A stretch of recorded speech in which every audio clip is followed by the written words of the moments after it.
વિદ્યાર્થી મિત્રો નમસ્કાર, જય ભગવાન. કેમ છો? આનંદમાં? હવે આપણે સૌ પ્રથમ તો 8મા ધોરણમાંથી 9મા ધોરણમાં આવ્યા એ બદલ તમને બધા જ વિદ્યાર્થી મિત્રોને અભિનંદન આપું છું. કોરોના કાળ છે, આપણને બધાને ખબર છે, ખૂબ જ સાવચેત રહેવું પડશે. આપણે રૂબરૂ મળી શકતા નથી. આજની પરિસ્થિતિને ધ્યાનમાં લઈને આપણે ઓનલાઈન લેવું પડે છે આ શિક્ષણ. તો વિદ્યાર્થી મિત્રો, આપણે આ શિક્ષણની અંદર ગણિત એક હું લઉં છું અને ગણિતની અંદર આપણે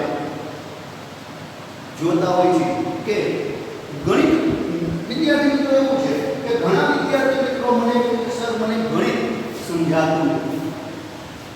ગણિત અઘરું નથી. અઘરું તો આપણા મગજની અંદર એવી વસ્તુઓ ઘૂસી ગઈ છે.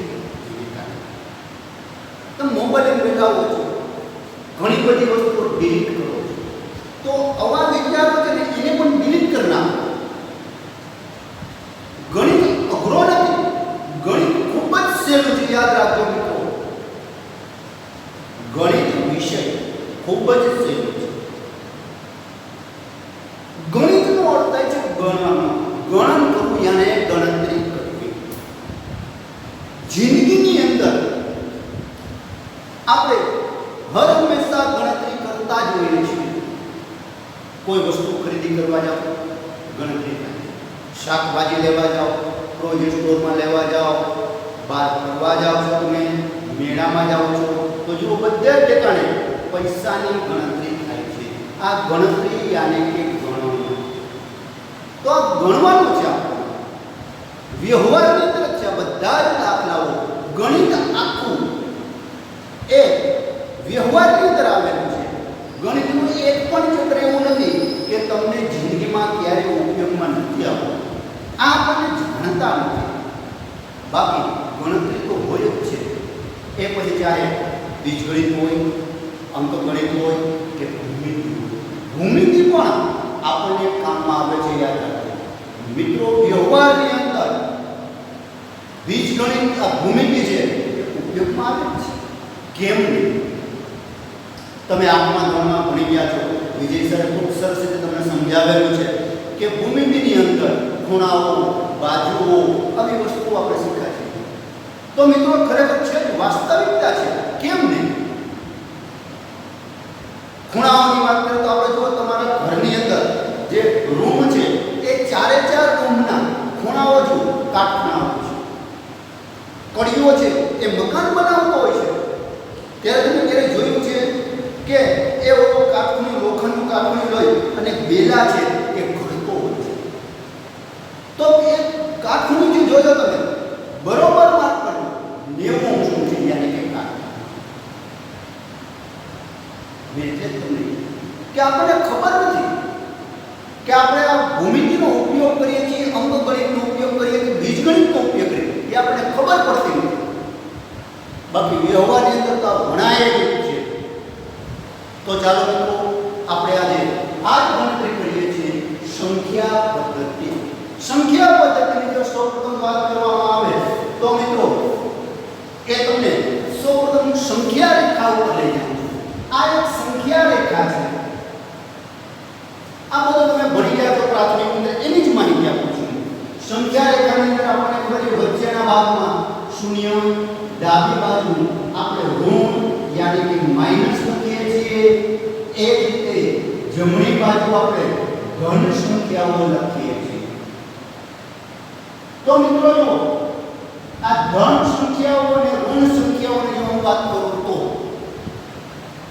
આ બધી સંખ્યાઓ છે એને ભેગી કરવામાં આવે, એકઠી કરવામાં આવે તો એના ઉપરથી આપણને ગણ વિશે મળે છે.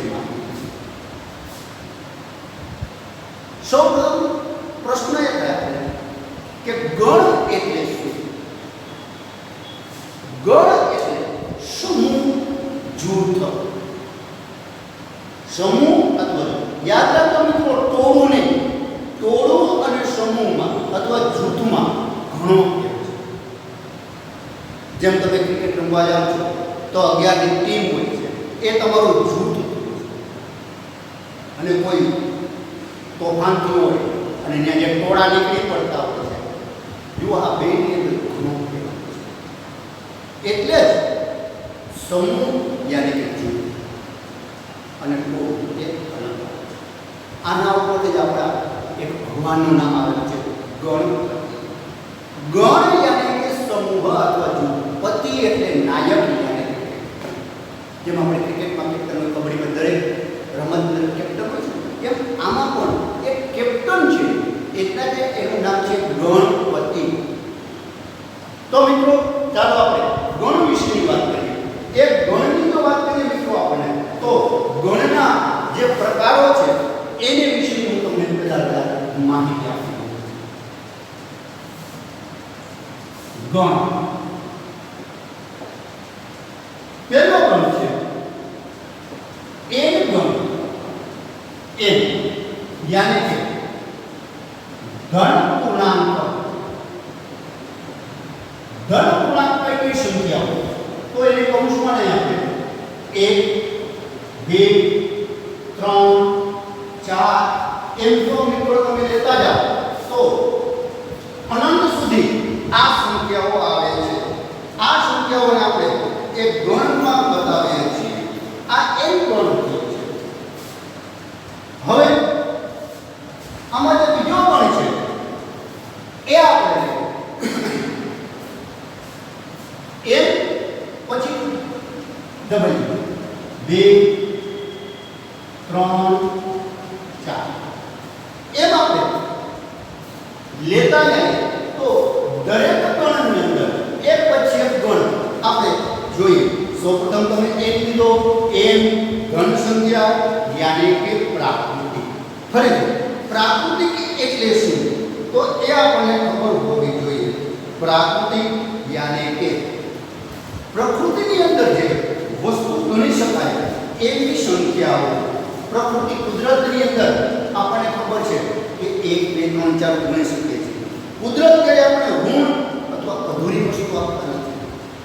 ઝાડ અડધું હોય છે, નદી અડધી હોય છે, પર્વત અડધો હોય છે, સૂર્ય ચંદ્ર અડધો હોય છે. ઘણા મિત્રો કહે છે આ હું તો ના, સૂર્ય તો આપતો જ છે. કોઈ કારણોસર ઢંકાઈ જાય છે જેને કારણે આપણે એને અડધો અથવા પોણો અથવા થોડોક ભાગ જોઈ શકીએ છીએ. બાકી સૂર્ય ચંદ્ર તો આખા જ છે ને. તો એમ યાની કે નંબર્સ એટલે કે પ્રાકૃતિક સંખ્યા. પ્રાકૃતિક એટલે કે પ્રકૃતિની અંદર જે સંખ્યાઓ હોય છે એની આપણે ચર્ચા કરવાની. હવે બીજો પણ આવે છે ડબલ. આ છે એ પૂર્ણાંક સંખ્યા. પૂર્ણાંક સંખ્યા, પૂર્ણાંક સંખ્યામાં શું છે જુઓ મિત્રો. 0 1 2 3 અનંત સુધી. આની તો એક શૂન્ય, કારણ કે શૂન્ય પણ એક સંખ્યા છે. શૂન્ય સંખ્યા નથી એમ નહીં છે, એટલા માટે એને આ ગણમાં સમાવેશ કરવામાં આવે છે. હવે મિત્રો આગળ વધીએ. z, m પછી z. તો આની અંદર માઈનસ અનંત લઈને -2 -1 0 1 2 એમ અનંત સુધી. જો આ બે છે ધન પૂર્ણાંક. શૂન્ય પણ ધન છે, ખરેખર શૂન્ય એ ધન પણ નથી, ઋણ પણ નથી. તો આ છે એ ઋણ, શૂન્ય અને ધન પૂર્ણાંક. ધન પૂર્ણાંક સંખ્યાઓ છે.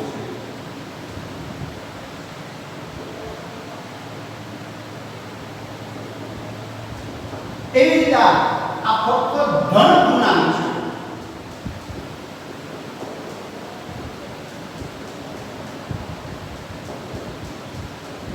આ શૂન્ય અને ધન પૂર્ણાંક.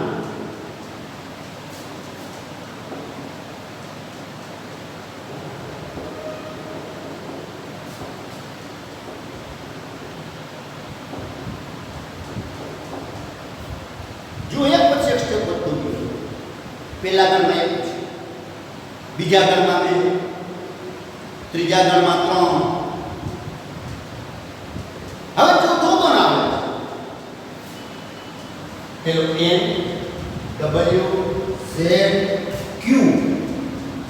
હવે જુઓ મિત્રો, એની અંદર ઋણ સંખ્યા, ધન, શૂન્ય અને સમય સંખ્યાઓ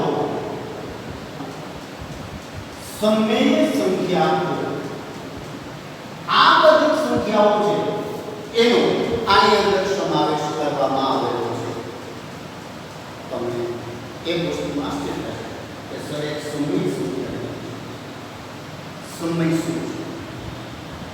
સમય સંખ્યા કે અસમય સંખ્યા છે મિત્રો, એની ચર્ચા હું આગળ કરવાનો છું. અત્યારે ખાલી ફક્ત એટલું જ યાદ રાખો તમે કે સમય સંખ્યા. જો સમય સંખ્યા વિશે ચર્ચા કરીશ તો અત્યારે આ વાક્યનું છે ને એ અધૂરું રહી જશે.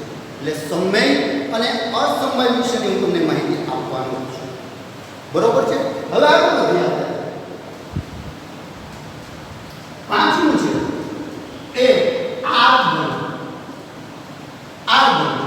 એમાં ઋણ સંખ્યા, ધન સંખ્યા, શૂન્ય, સમય સંખ્યાઓ અને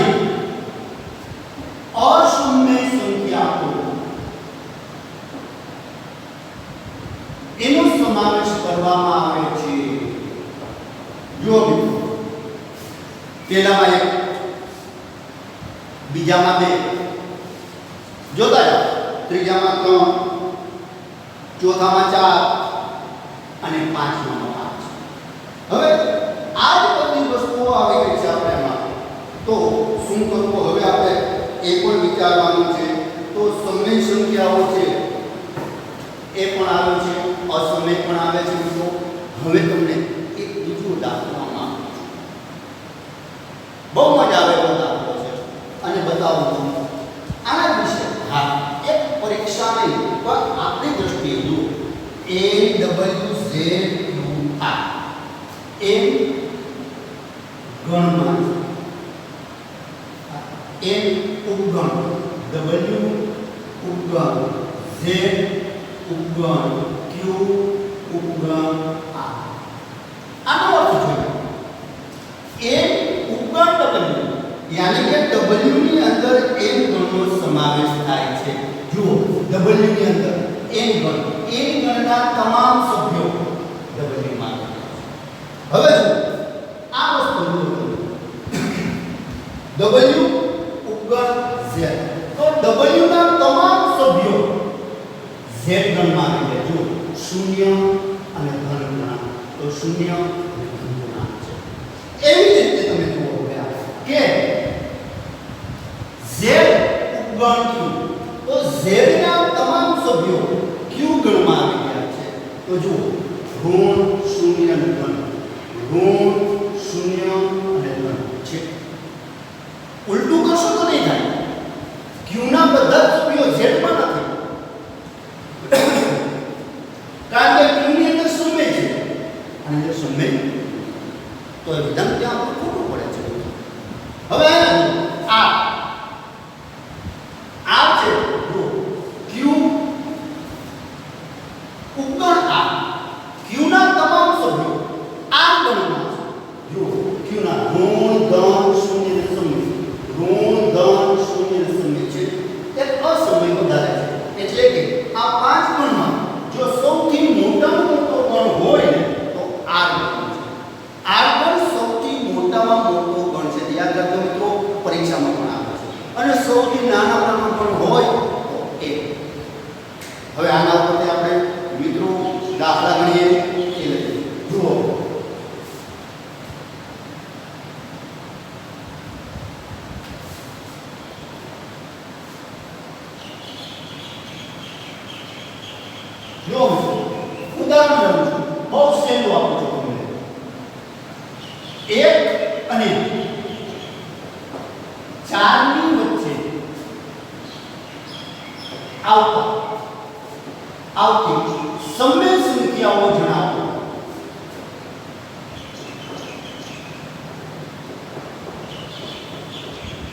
1 અને 4 ની વચ્ચે 1 અને 4 ની વચ્ચે કઈ કઈ સંખ્યાઓ છે એ આપણે જોઈએ મિત્રો.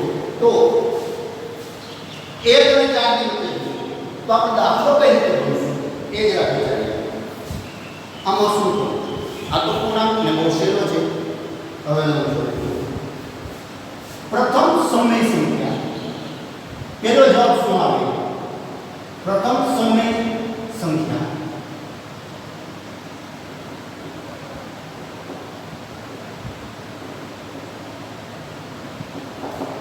બે સંખ્યા 1 વત્તા 4 કુલ કેટલી સંખ્યા થઈ? 2. આ 1 કુલ થઈ 2. બેનો સરવાળો 5 ના છેદમાં 2. 5 ને 2 ભાગાકાર કરો એટલે 2 જો 1 અને 4 ની વચ્ચે આવી. હવે બીજી સંખ્યા બીજી સમય સંખ્યા તો શું કરવું? આ જવાબ એની સાથે બે માંથી કોઈ પણ એક લઈ લેવાનું છે. જેમ કે હું આ 5 ના છેદમાં 2 પ્લસ 1 છેદમાં 2 બે એટલા માટે 1 અને 1 આપણે કોઈ બે સંખ્યા છે એટલા માટે. હવે આપણે સરવાળો આપીશું તો સરવાળો આ રોટનો બતાવું તમને મિત્રો. 5 ના છેદમાં 2 પ્લસ 1 ના છેદમાં આ બેનું છેદ ગુણાકાર 2 5 પ્લસ 2 એટલે કે 7 ના છેદમાં 2. 7 ના છેદમાં 2 આમ 7 ના છેદમાં 2 અને આ બેનો છેદ. હવે 7 આ છેદ છે એને નીચે લેવાનું તો 2 તો છે બીજા એટલે કે 7 છેદમાં 4 આ બીજી સંખ્યા. હવે ત્રીજી સંખ્યા જોઈ છે આપણે તો શું કરશું? જેટલી સંખ્યા છે એટલી મળશે. એવું નથી કે 2 5 10 જ મળશે. તમે ધારશો એટલી સંખ્યા મળશે. ત્રીજી સંખ્યા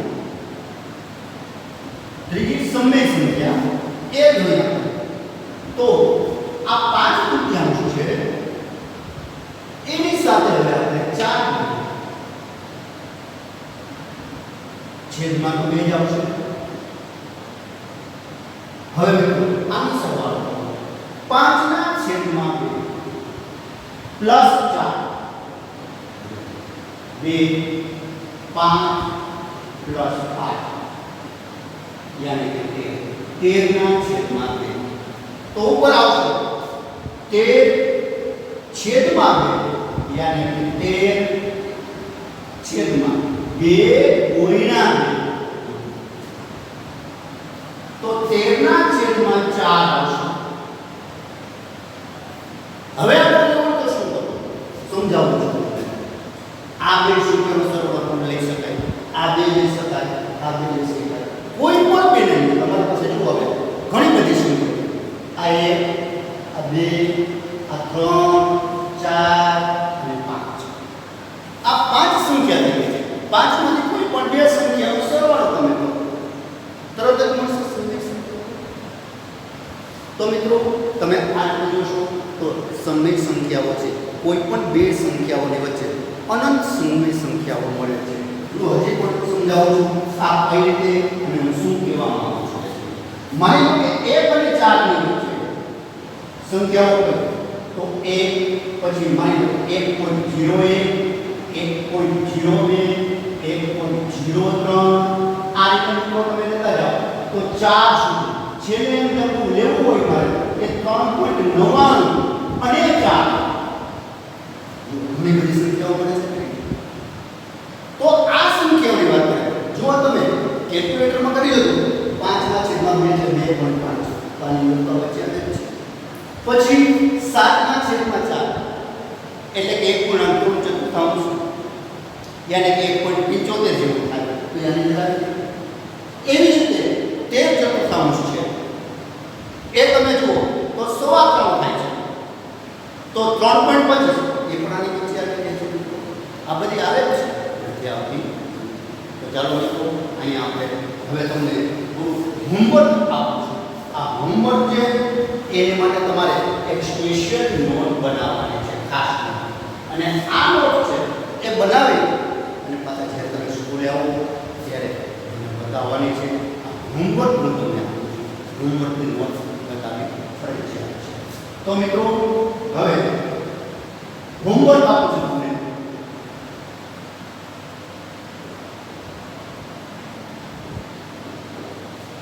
હોમવર્ક સ્વાધ્યાય 1.1 લખી લેજો મિત્રો. દાખલા નંબર 2, 3 અને પહેલો બીજો ત્રીજો. દાખલા નંબર 1, 2 અને 3. આ ત્રણ દાખલા છે મિત્રો. એ તમારે ભણવાના છે તમારી જાતે ટેક્સ્ટ બુકમાંથી. તો ચાલો મિત્રો અહીંયા આપણે પૂરું કરીએ છીએ અને નેક્સ્ટ પાછો બીજો વિડીયો આવશે એમાં આ જ ચેપ્ટર વિશે તમને હું આગળ માહિતી આપીશ. તો ચાલો મિત્રો ધ્યાન રાખજો. આવજો. જય હિન્દ, જય ભારત.